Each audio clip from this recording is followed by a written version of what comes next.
Bismillahirrahmanirrahim. Alhamdulillahi rabbil alamin.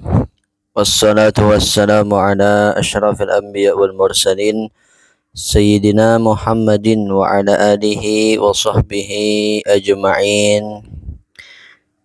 Alhamdulillah, kita lanjutkan pelajaran kita di kitab Ad-Dardir fi Qissatil Mi'raj Sayyidil Mursalin. Sebelumnya kita membahas di kitab ini, beliau menceritakan ketika Rasulullah Shallallahu Alaihi Wasallam sampai di langit yang ketujuh dan melihat beberapa kejadian, yaitu ada sekelompok orang yang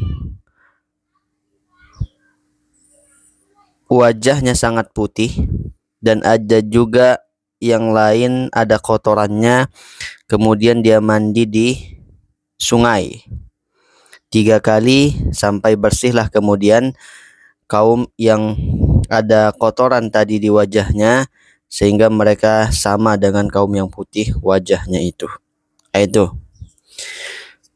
Dan Rasulullah Shallallahu Alaihi Wasallam menanyakan sungai apa itu. Ini dia sekarang. Di sini ya ditampilkan di layar. Wa amma hadhil anhar. Wa amma hadhil anhar fa awwaluha rahmatullah. Adapun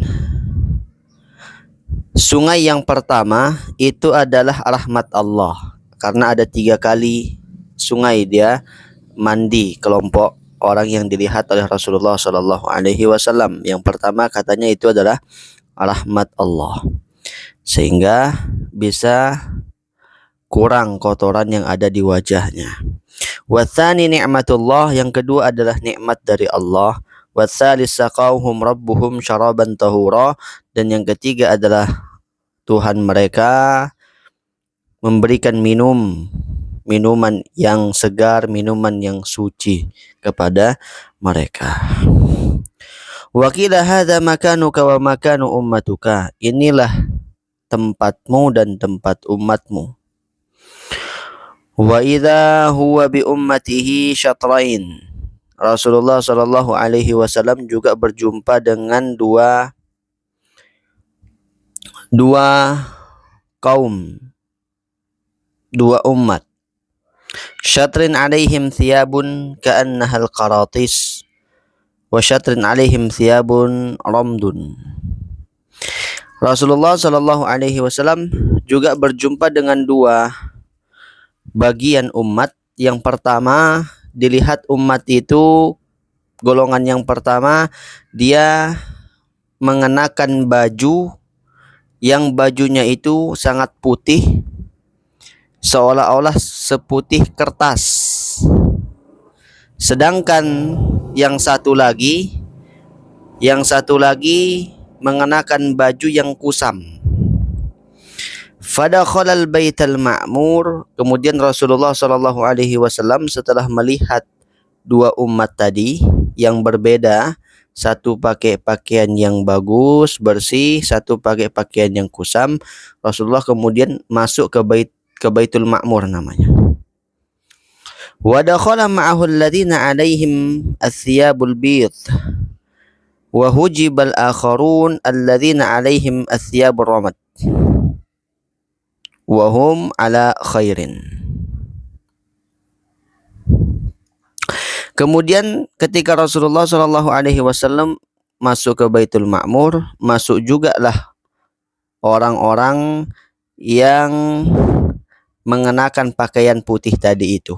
Sedangkan kelompok yang mengenakan pakaian kusam tadi itu tidak bisa masuk. Akan tetapi wahum ala khairin, tetap mereka dalam kebaikan. Maksudnya tetap orang golongan yang baik.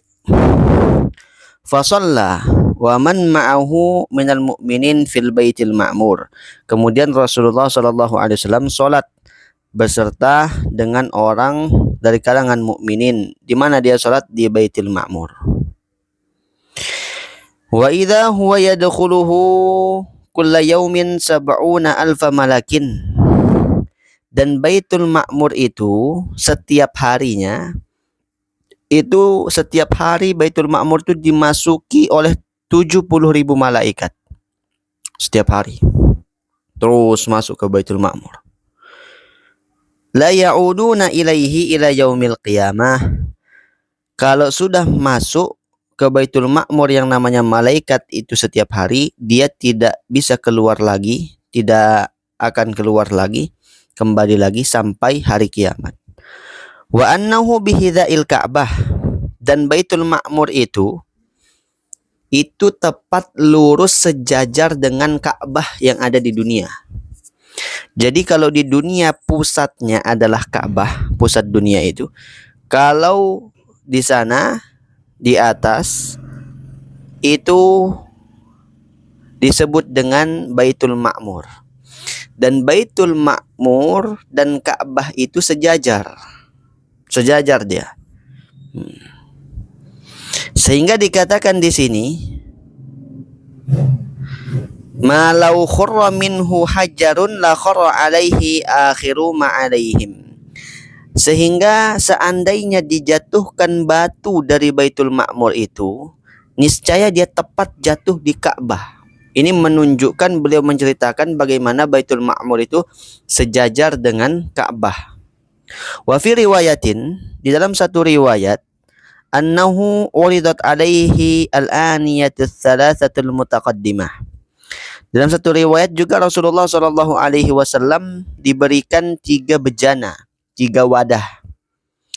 3 wadah sebagaimana sudah terdahulu. Sebelumnya, kalau kita lihat pembahasan sebelumnya di kitab ini, beliau juga pernah diberikan 3 pilihan wadah ketika di Baitul Maqdis. Sama, sekarang beliau juga diberikan 3 sebagaimana yang sudah terdahulu. Fa akhadhal laban, kemudian ketika diberikan 3 wadah itu, salah satu dari 3 wadah itu berisi dengan susu. Kemudian Rasulullah SAW mengambil susu. Fa sawwaba Jibril fi'lahu, kemudian Jibril membenarkan apa yang diperbuat oleh Nabi. Nabi mengambil susu, Jibril mengatakan itu sudah benar, bagus. Kama taqaddama, sebagaimana telah terdahulu. Wa qala kama fi riwayatin, hadhil fitrah allati anta 'alaiha wa ummatuka. Dan Jibril juga mengatakan sebagaimana dalam satu riwayat, ini yang kau pilih susu itu, itulah fitrah yang gambaranmu dan umatmu bersih. Susu. Summa rufi'a ila sidratil muntaha. Kemudian Rasulullah SAW diangkat ke Sidratil Muntaha. Jadi setelah langit ke-7, ada lagi di atas langit ke-7 itu yang disebut tempat namanya Sidratul Muntaha. Wa ilaiha yantahi ma ya'ruju minal ardi fayuqbadu minha. Sidratul Muntaha itu adalah tempat yang terhenti kalau orang naik dari bumi, ujungnya ya Sidratul Muntaha. Itu Sidratul Muntaha, tempat yang paling ujung. Ilaiha yantahi ma yahbitu min fawqin fayuqbadu minha. Juga Sidratul Muntaha itu adalah tempat yang di atasnya Sidratul Muntaha, itu kalau turun itu mentok di Sidratul Muntaha. Enggak turun sampai ke langit ke-7, apalagi langit ke-6 dan seterusnya. Jadi Sidratul Muntaha itu tempat, kalau dari bawah itulah yang paling atas. Kalau dari atasnya Sidratul Muntaha, paham ya? Atasnya daripada Sidratul Muntaha itu kalau turun ya mentoknya di Sidratul Muntaha. Wa idza hiya syajaratun yakhruju min asliha anharun min ma'in ghairu asin. Sidratul Muntaha itu digambarkan kayak pohon, yang mana di Sidratul Muntaha itu, di pohon itu keluar dari batangnya, dari akarnya sungai yang airnya itu tidak berubah rasanya. Wa anharun min laban, dan juga Sidratul Muntaha itu, pohon Sidratul Muntaha itu mengeluarkan air dari susu. Lam yataghayyar ta'muhu, yang mana rasanya juga tidak berubah. Wa anharun min khamrin ladzatun lisyaribin, juga pohon Sidratul Muntaha itu mengeluarkan air sungai yang mana terbuat dari khamar. Khamar kalau di dunia itu haram, tapi ketika di akhirat nanti di surga itu menjadi halal. Makanya dikatakan, guru kita pernah bilang, orang yang merasakan khamar di dunia, sudah merasakan khamar di dunia, dikhawatirkan dia tidak bisa merasakan khamar, nikmatnya khamar di akhirat. Karena itu minumannya penduduk surga yang namanya khamar itu. Tentu mungkin berbeda dengan khamar yang sekarang. Lebih nikmat lagi tentunya. Nah itu. Kalau di surga halal khamar, di dunia haram. Walaupun sedikit ya. Lezat bagi peminumnya. Wa anharun min asal musaffa, dan juga pohon Sidratul Muntaha itu mengeluarkan air sungai yang terbuat dari madu juga. Musaffa yang sangat bersih. Itu gambaran pohon Sidratul Muntaha itu. Yasirur raqib fi dhilliha 70 aman la yaqta'uha. Sehingga di sini digambarkan betapa besarnya gambaran pohon Sidratul Muntaha itu. Kalau seandainya pengendara kuda, orang yang naik kendaraan, kalau zaman dulu kan kuda, mungkin zaman sekarang motor, mobil atau apa, kereta. Seandainya pengendara mengendarai tunggangannya di bawah pohon itu selama 70 tahun, itu belum bisa naungan pohon itu. Jadi naungan pohon Sidratul Muntaha itu sangat besar, yang mana saking besarnya digambarkan kalau misalnya kita lewat di bawah naungannya itu, dari satu sisi kiri misalnya sampai ke kanan, itu dengan perjalanan mengendarai kendaraan 70 tahun belum bisa keluar dari naungannya itu, saking besarnya. Nah itu.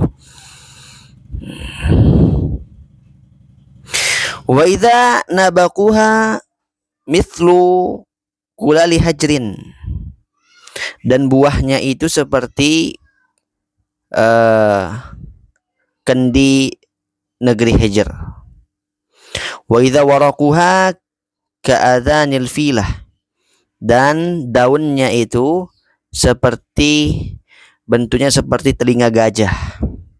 Takadul waraqatu tughti hadhil ummah, satu daun saja itu bisa menaungi seluruh umat ini, saking besarnya. Wa fi riwayatin, di dalam satu riwayat, al waraqatu minha tazilul khalaik ala kulli waraqatin fiha malakun. Di satu riwayat diceritakan satu lembar daunnya pohon Sidratul Muntaha itu bisa menaungi seluruh makhluk, dan di setiap satu daun itu ada malaikat. Begitu ceritanya di sini. Faghashiyaha alwanun la yudra mahiyya.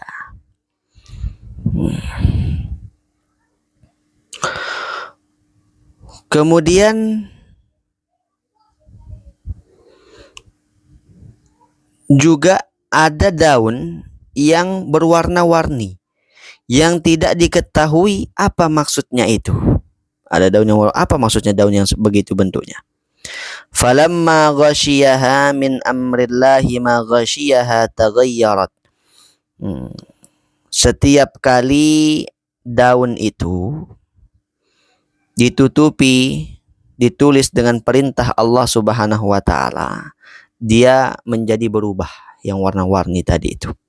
Wa fi riwayatin, dalam satu riwayat, tahawwalat, berubah, yaqutan wa zabarjud, berubah menjadi yakut dan zabarjud. Apa itu yakut dan zabarjud? Sejenis perhiasan surga. Entah seperti apa, kita juga enggak pernah lihat. Nah, fama yastati'u ahadun ayyan utaha min husniha. Tidak ada seorang pun yang bisa mensifati, menceritakan bagaimana daunnya itu, pohon Sidratul Muntaha itu, saking indahnya, saking bagusnya. Fiha farasyun min dahabin, juga di dalam daun itu ada belalang yang terbuat dari emas. Sampai di situ dulu, nanti kita lanjutkan kemudian di wa idza fi asliha arba'atu anharin. Baik situ ya. Allah Subhanahu wa taala a'lam.